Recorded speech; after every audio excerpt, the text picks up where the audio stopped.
welcome back, YouTube. We're here with another internet historian video. So let's check it out together. But hey, link to the original video is in the description below. I'm also live over on Twitch right now, streaming at Aliciaxlife. You're currently watching the YouTube channel Aliciaxdeath, but Aliciaxlife is my Twitch. Anyways, hope you hit the like button, the subscribe button, leave a comment down below to feed the algorithm quads, and let's get it. Today we're checking out the story of Kony 2012. All I remember is the dude had a mental breakdown and got naked in the street. For the dude who like ran the whole thing and like made this popular, that is all I remember from this era. Is that bad? Is that a bad Kony takeaway? 2012 is the story of a man, Jason Russell, and his relentless quest to stop Ugandan warlord, Joseph Kony. Let's begin with the action stuff. Yeah, this dude. Hold on. Not this one. This one. Got butt-ass naked in the streets. Y'all remember that? That's all I remember from this. So. And his relentless quest to stop Ugandan warlord, Joseph Kony. Let's begin with the action started. On March 5th, 2012, a charity called Invisible Children published a high-production video called Kony 2012. It was an awareness campaign seeking to mobilize action to capture or kill Ugandan warlord Joseph Kony. And the goal of the story was to make Kony famous. 30 minutes long, it Fair. really tried to pull at your heartstrings. At the end of my life, I want to say that the world we've left behind is one that Gavin can be proud of. Aw, A it's so place cute. that doesn't allow Joseph Like a son? Konys Aw. and child soldiers. And little Gavin would have been proud, because it took off like no video on YouTube ever had. We wanted 500,000 views in the whole year of 2012. We got 500,000 views in the first 3 hours. It received Jesus. 100 million views in the first 6 days, 1.4 million likes. Click that link in the description below. They clicked it so I hard love the it, Franco. website went down, and their email was so inundated that the service provider assumed it was an attack and temporarily pulled the plug. The Times named it the most viral video ever. It raised the charity over $20 million. God damn. People really went fucking bananas for this video and those Ugandan kids. 4 million hashtags.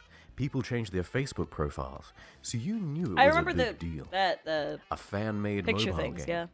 Are you woke about Joseph Kony? Yeah, but are you woke enough to get a tattoo? A tattoo? People were up for pretty much anything to stop Kony, as long as it didn't involve any practical action. Yeah, One right? night, I'm like, what's a tattoo gonna accomplish? Are you famous enough for that tattoo to mean something? Or are you just going for the clout? Because there's no way that tattoo actually attributes to something. Like, bringing awareness, W. The tattoo, though? Wait, you can show it to your friends? Like, One saved child. oh my god. But I who should is have finished the Joseph Kony sentence. and what's all the Yeah. fuss? Well, he's the leader of the Lord's Resistance Army, LRA. My God, you're greasy. And he really is one of the most evil people living today. Yeah, he is Imagine greasy, the worst yeah. crime you can think of committing, and he'll have done it thousands of times God over. damn. Takes children, makes them kill their parents and eat their parents.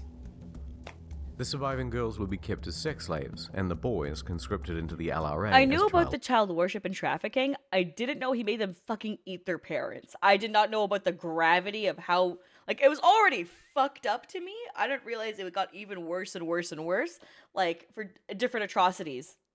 soldiers. I know, it's kind of a bummer. It's all part of a civil I know it's kind of a bummer. It's a crazy clip of him. conflict that's been going on for 30 years. We'll get into the details later, but for now, consider this our one-dimensional bad guy. And here's our protagonist, Jason The Russell. thing is like, my takeaway from, like, remembering anything about this is the fact that he got fucking naked.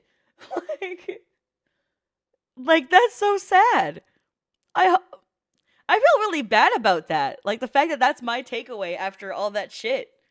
You know? Like, the jeez. figurehead of Kony 2012 and Invisible Children. I knew it was about a warlord. He's a devout and Christian. stopping him. Stereotypically Californian, And the butt-ass I naked consider dude. myself a refined valley dude. but he has a bad boy side too. So it all starts in 2003 when, as a naive and aspiring filmmaker, he goes to Uganda with 2 friends in search of a story. While driving through a rural village, A car was shot in front of us by a rebel army who was led by a guy named Joseph Kony. You know those fake stories you hear? I'm so sorry. I don't mean to like be a dickhead. So I'm so sorry if this actually happened to him. But have you ever heard someone tell you a fake story before? Right? Where it's just like, if it was their own car, you wouldn't believe them. But since it's the car ahead of them, you're more likely to believe them because it didn't truly affect them. Does anyone else get that same energy? I don't know. Like, if I'm so fucking sorry if that actually happened to him, and I'll still leave it in the video because that's who I am. But like, I feel so bad. They drive to a city for safety. Actually, hold on. A bit misleading. It was a car that had taken the same road earlier in the day. Wasn't there to witness it. Oh, so it did happen just earlier that day, and he wasn't there to witness it. By a So guy he named exacerbated Joseph it. Kony. Yeah. They drive to a city for safety and find this. Turns out it's part of a nightly routine. Kids live in the villages, but commute to the city to sleep there to avoid being kidnapped in midnight raids by the LRA. Thousands and thousands of kids, without an adult in sight. Jason had found his story. And a cause. Fuck. It must have made a real impression on him, because for the next 10 years... Because I know of communal sleeping areas for orphans and kids in like India. I never really thought about it being for trafficking reasons. It's usually because like people were more willing to like group together to help feed everyone. So it's more convenient for them to all sleep in one area and have providing there without them taking the resources and leaving. So that way the resources stay in the one area. But I didn't realize the safety factor of it until, oh shit. He dedicated himself almost exclusively to trying to improve things in Uganda and stop Kony. Kony 2012 was the culmination, but in the preceding years he tried a bunch of other schemes. This. The Bracelet Campaign. This. Twice daily broadcast about where the LRA is and where they're active. And this. Do what we always do. Dance. What? This is all real. We're on a mission, put Uganda deep inside your mind. It needs attention and a dance to make it sparkle and shine.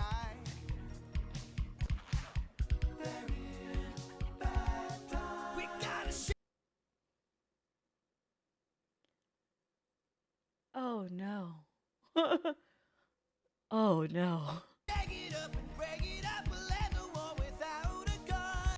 Naturally, questions have been raised about his sexual orientation. All these other rumors too that you were gay. Who gives a shit about sexual orientation? Yeah, I've heard those rumors. Yeah. Who cares? My parents started a large children's theater organization, so He's just I a theater am kid. Either way. theatrical. Live your best life, dude. Yeah, okay, that makes sense. Yeah. Straight men are allowed to enjoy musicals. It's current year. Yeah. Back to Kony 2012. So the video lays out a plan called Cover the Night. Here's what you do. Pay $30 for your super special Kony action kit. Whoa, that's nice. In the kit you'll find 5 items. Button, bracelet, stickers, shirt, and these posters. Then, Okay. on April 20th, in the dead of night, go out and vandalize your town with awareness. And wake up to hundreds of thousands of posters demanding justice. Yeah, I didn't do any of that every shit. corner. So. It was going to be amazing. Everyone was on board. The countdown. Oh, to I guess April not everyone, 20th my had bad. begun, and all Jason and Co had to do was keep the momentum going and not fuck it up. This is where he gets butt ass naked? The new way to move the world to action. But this movie is not without critics. Critics say the film manipulates the facts. Simplifying the story. Oversimplifying a wildly complex issue. message is too late. Joseph Kony and his forces have been significantly reduced. Pro-war activism. Utterly naive to think. Next Wait, what? This will be a passing fad. These white Westerners sort of getting on a bandwagon, and actually they haven't got a clue what they're talking about. A day or two later, the heady excitement gave way to more down-to-earth analysis. Media commentators started making... I just want to say something really quickly because it just came to my mind and I was like, it's going to bother me if I don't mention it during this video. There was also people who were upset with Mr. Beast building wells in Africa because they were like, it's a white savior doing it. And there was like government officials in Africa who were upset by this. And I'm going to just say it flat out, eat shit, okay? If someone's providing money and resources to help your people, Who gives a fuck where it comes from? It affects and helps people. As the government, you should give a fuck, but clearly you don't because your ego's in the way. But it helps a lot of people. I don't give a fuck who it comes from. I don't. If it helps someone's life improve and thousands of lives improve, lives improve, why do you care? Like, it's just not that deep. And I'm a woman of color. I get it. Like, I would love for, like, to see, like, of course, people bringing themselves out. But who cares, man? Have some empathy. Care for their standing. Care for their situation. There is such a massive discrepancy of wealth within the entire world. Comparing, even when it comes to, like, North America, the discrepancy of wealth is insanely high. And it's like, dude, they don't have a lot of these areas didn't have the basic liberties of getting, like, clean water daily. So, like, god damn. And, like, if he was doing something like relief work that was temporary, like relief work that, like, oh, he did it once for the savior complex bullshit and left, like, okay, maybe you would have something to stand on. But he installed wells that need maintenance every 10 years, which he has a full foundation to work on with his philanthropy business. Like, what do you mean? Like, there's no downside to what he did. That's the crazy part. If it was like some bullshit, like he just gave them water for a week and, like, you know, it's not long standing, I get it. Like, that is a clout chase move. But this does, like, what? This was genuinely good. Anyways, I just wanted to say that really quickly, because I hate that shit where the narrative gets built like, white saviors, blah, blah, blah, blah, blah. Yeah, there's moments where it is, where there's, like, the white savior complex that does it for clout, and does it to get clicks and impressions, and does it to look like a good person, when deep down their motives are just nefarious. Even then, if your motives are nefarious, but there's still a good outcome, fuck it. Honestly, and Mr. Beast was like, oh, I'm doing this just because I like doing it, and, like, it's self-fulfilling. Fuck the kids. Who cares, man? Who cares? They're drinking clean water. Like, fuck, that's all that really matters. And they're helping build schools, getting them new technology. Like, Even critiques anyways, of the video. I'm good now. And testimony from Uganda wasn't entirely It bothered me so positive much back when it was either. happening. And people were upset about it. It's unfortunate that we can have people who are merchandising, but using people's problems. Then it got really serious. Teenage girls started weighing in. Kony, so I asked my mom, and my mom laughs and goes, he died like 5 years ago. This is wrong, by the way, but it was seen by 4 million people. From a source of my mum said it, so it must be true. The term slacktivism started cropping up more and more. Legitimate questions were asked. How will the money donated be spent? That invisible children would send. Okay, well, she's just a teenage girl who asked her mom, and her mom's full of shit, right? But the thing is, like, I mean, personally, asking where a charity or, like, a nonprofit is putting their money into, that is a super fair question to have. That, I think, is a completely fine question. The other stuff, denying without proof, all that kind of crap, whatever, that's bullshit. Don't agree with that. But I would like to know where the resources are being sent to and how it's being used. Right? I think it's a fair thing to want. Would have to go to the Ugandan military. Why did you put your son in the film? You know, why would you put your son in the film? You know, why did you put yourself in the film? Those questions about our sincerity. Okay, I'm gonna just say this right now. Did you know the higher impression and success rate of videos are when somebody actually communicates to their audience? The more you address your audience with a personal anecdote or you yourself, the higher the success rate. That's just naturally done. Did you know when singers go to sing usually one of their worst performed songs or one of their least well done songs live, they'll always do an interlude talking about the song? That way it connects to their audience. So that way if they perform and they fuck it up, it's not a big deal because the audience is moved by what they said prior to what they're singing. It's a common thing used within performances in general. So him doing that makes sense. It gives you something to connect to. Even when I used to be a commentator in esports, one of the most important things I learned, which made me rise up through the industry, was give each person a story, right? I would interview and talk to the people before they went on stage. And that way, when a random person tunes in, a random person watches the video, a random person sees the live stream, and doesn't know the shit about the game, they have someone to root for. They're like, oh shit, this dude did all this kind of crap in his real life and blah, blah, blah, blah, blah, and he faces all these problems and all this shit and he's pushing through and now he's here on stage ready to duke it out. It gives you a narrative to care about. And that's what he's doing in his video with his kid. He gives you a narrative to care about beyond just the cause. Because a lot of time people have like desensitization issues and it's not like, it's a normal thing. Everyone's desensitized to a certain extent. And that's just life, and that's okay. Don't feel like you're a piece of shit for being desensitized. It just is what it is. But that's how you are able to connect to your audience more, is via that. It's just normal trade shit. Like, come on. Why are they saying Kony is in Uganda when he's actually in the Central African Republic?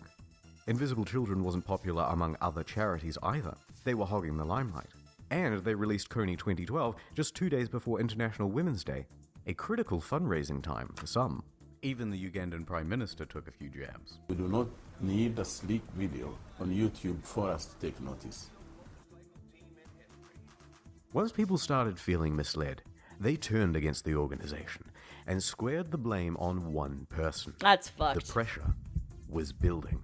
That's so fucked. Online backlash and a hectic schedule was starting to take a toll. My phone was getting 10 text messages every second. It was just... Millions of supporters on one side, millions of critics on the other. On and on and on. Make Kony famous? Well, it made Jason famous too. Yeah. And the pressure kept increasing. He was flying all over the country to spread his message. Took the red eye to New York, landed at 5 in the morning. Working around the clock. On the Today Show. The poor burnout this guy must have faced. Jeez. Magazine, Reuters. By day 3, I was in LA doing interview after interview after interview. 17 interviews in 48 hours. Wow. So he was sleeping less and becoming more erratic. Not being able to sleep, not being able to stop my racing mind. Criticism from every direction. Then it was like, you're the worst. You're terrible. And Kony's dead. They started saying the whole project was for his ego, or based on greed. Well, I'm not going to say that it's fully that, but everything's always a partially that. Let's be honest here. Right? Like, I personally am in one of the most self-serving, self-fulfilling jobs in the world. This is literally based on my ego, right? Whenever you make a piece of content or make a piece of art or do anything in life, you're putting a piece of yourself into it. You're going to have some sort of pride. You're going to have some sort of ego towards it. That's just how it is. Doesn't mean it's a bad thing. You can have complex emotions. You can have more than one reason to do something. And it's really important to understand is that, sure, for example, Mr. Beast, like, right? Yeah, Jimmy could have multiple things that benefit him during this video, during what happens. The net subscribers you could gain for his philanthropy business, the well done community outreach he's done in general, right? For North America and then now for the well building. There's a lot of aspects that could be on just like, damn, my number went up W. It could be more than just one reason. And not just criticism, responsibility. How are you going to stop children from being murdered, Jason? Actually, yeah. Promised a solution, Jason. When are you going to deliver Kony?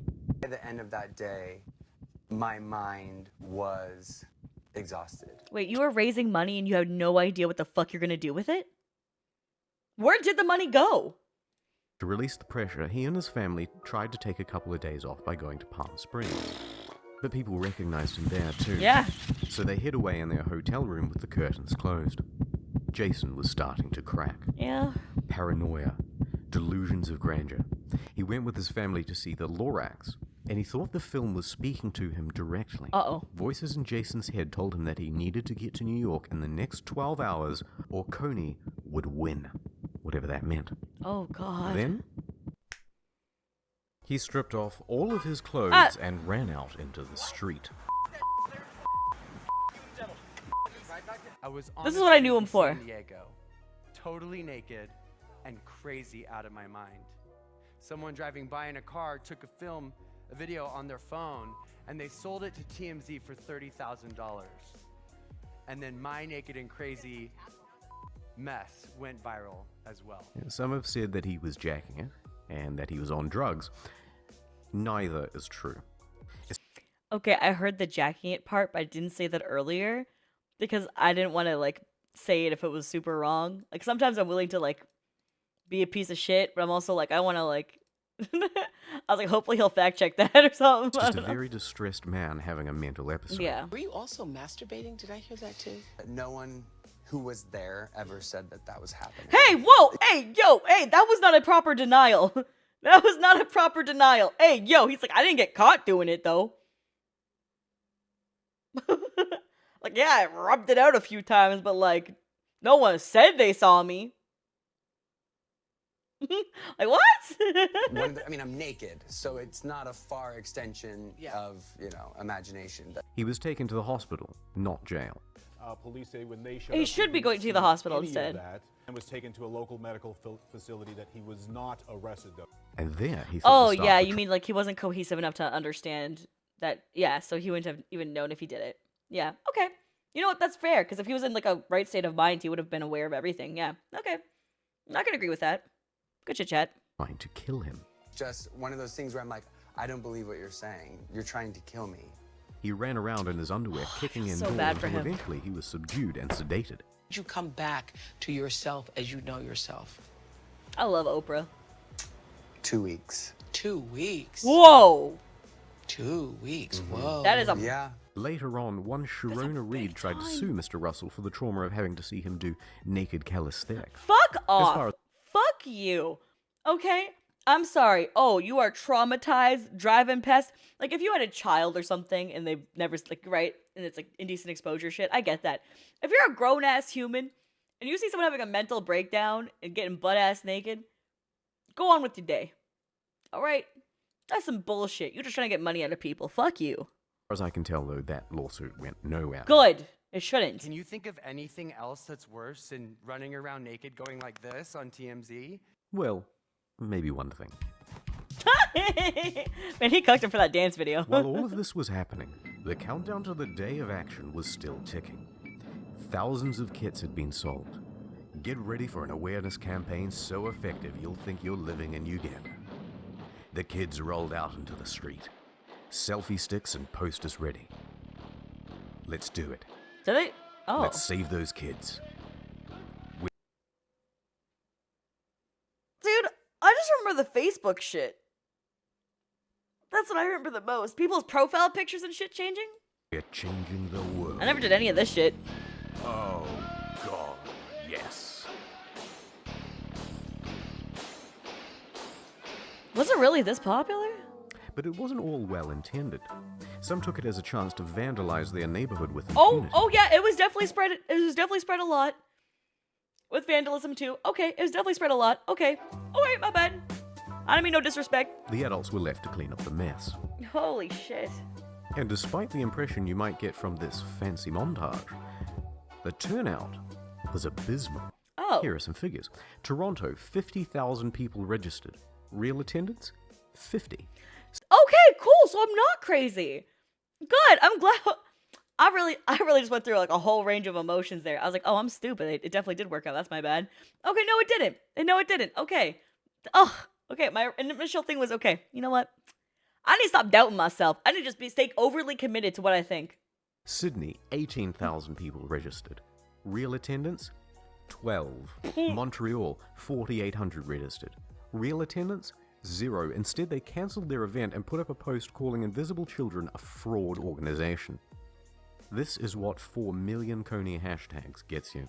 Now, I bet you want to know where Invisible Children, Jason Russell, and Kony are now. But before I tell you that, I want to go on 2 quick tangents of things I found while researching. Okay. Tangent 1. In the Kony 2012 video, you'll see this guy, Louis Marino Ocampo, Chief Prosecutor for the International Criminal Court. This would be the organization that charges Kony if he was ever caught. Okay. Well, in 2017, a bunch of Louis' emails were leaked, and they detailed one hell of a caper to catch Kony and bring him to justice. Fair enough. I'm not making any of the following up, right? Here's the plan. Lure Kony out of the jungle with Brad Pitt and Angelina Jolie as bait. Straight from a Hollywood movie, Angelina Jolie.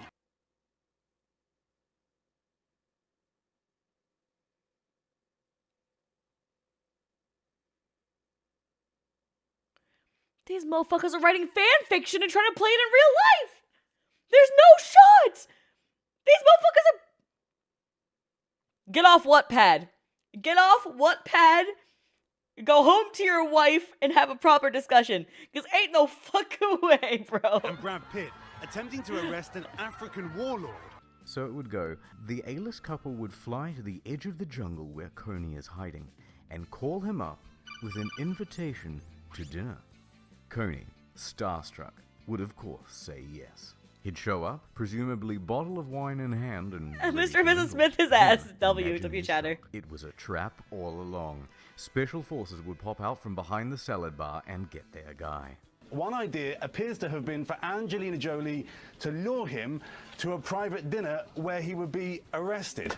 It was a foolproof plan, but unfortunately, it was never realized. Once Miss Jolie stopped responding to Louis' weird emails, Ocampo approached George Clooney for use of his spy satellite.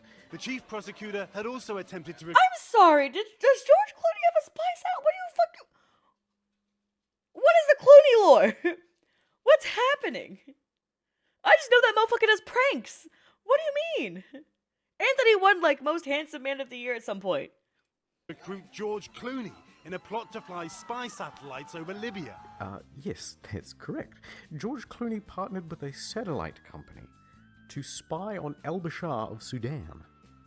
Okie doke. Anyway, he responded that the satellite wasn't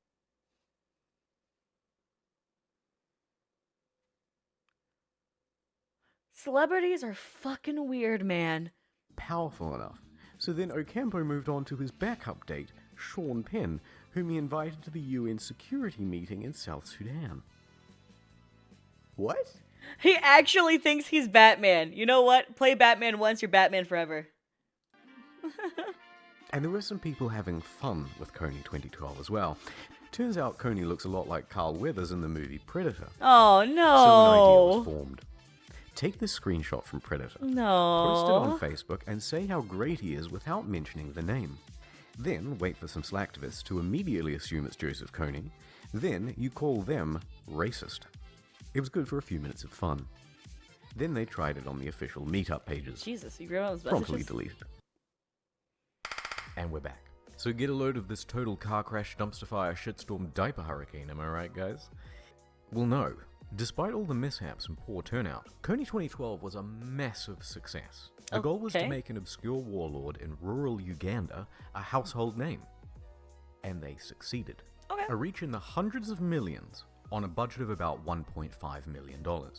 Any marketing agency would kill for that. In fact, 7 years later, you probably clicked on this video because you have some vague notion of Kony and that video already.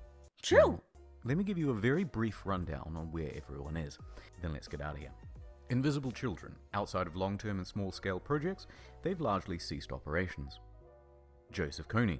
He's still out there, but his army is shrinking and splintering. He is effectively in hibernation. And Jason Russell. He's no longer with... They never got him? He's not dead? Is that true?